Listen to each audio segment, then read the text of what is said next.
لا خپل پلار سره په ټلیفون دا کوچنی لور خبرې.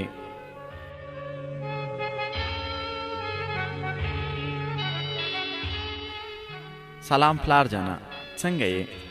دا جنگ دا ډګر ملګری دی، ښه دی؟ سلام ګرانې لورې. هو شکر ټول ښه دي. ته څنګه یې؟ مور دې ښه ده؟ کوچنی ورور دې ښه دی؟ شکر پلار جانا ټول ښه دي. مور مې هم درته سلام وایي. پلار جانا تا ویلي و چې دا جمعې په ورځ راځم، خو رانغلې. څه وخت راځې؟ موږ ټول درپسې ډېر خفه شوي یو. او بله دا چې ښوونځي ته هم تلای نشم. وایي چې تورې جامې واغونده، که نه اجازه نشته. په تمه یمه چې ته راشې د ښوونځي تورې جامې راوړې او بیا لاړه شمه. لور جانې پلار دې له تا زار شي، مه خفه کېږه. نن حتما راځم. په پام کې وه چې نن سهار 8 بجې کور ته راغلی وی، خو له کار راته پیدا شو.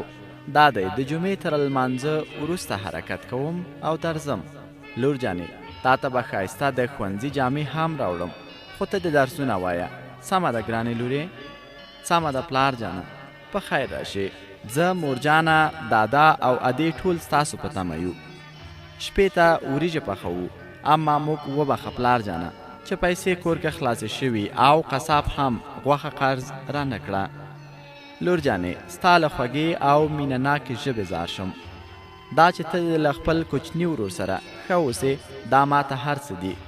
نن شپې ته به غوښه هم زه له ځانه سره راوړم او یو ځای به یې وخورو. سمه ده پلار جانه، نور دې وخت نه نیسم، په الله دې سپارم. خدای په امان لور جانې. کور کې ټولو ته سلام وایه او دا هم ووایه چې زه نن 3 بجې حرکت کوم، بیا زنګ هم درته وهمه. سمه ده پلار جانه، د خدای په امان.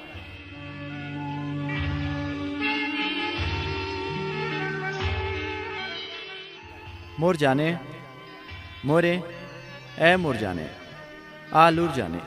مور جانې پلار جان مې ویلي و چې 3 بجې زنګ وهم. دا دی 4 بجې شوې خو زنګ یې نه دی وهلی. ولې؟ خیر لور جانې ته بیا ورته یو زنګ ووهه. مور جانې خپل ټلیفون ته ځواب نه ورکوي. ته صبر، یو بل زنګ هم ووهمه.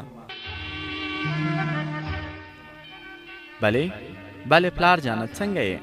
وبخئ زه ستاسې پلار نه یمه، زه ډاکټر یمه. د قل اردو له صحي مرکز څخه له تاسو سره خبرې کوم. ته د دې شهید لور یې؟ څه؟ نه نه زما پلار ژوندی دی. ما ستاسو شمیره غلطه کړې، وبخئ. نه لور جانې شمیره دې نه ده غلطه کړې. ستا پلار له نورو شهیدانو سره یو ځای شو او هغه نور له موږ او تاسو سره نشته. نه ډاکټر صاحب، ما مې له خپل پلار سره 2 ساعته د مخه خبرې وکړې. هیله کوم رښتیا ووایي، پلار مې چیرته دی؟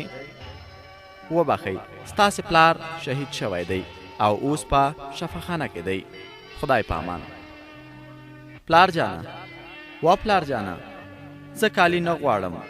پلار جانه ته راشه، زه تا غواړم، غوښه نه غواړم. پلار جانه زما ګرانه پلاره، مهربانه پلاره، زه تا غواړم. هیله کوم ځواب راکړه. هیله کوم پلار جانه راشه، ما ټوقې کولې، کالی او غوښه هم نه خورم. پلار جانه، وا پلار جانه.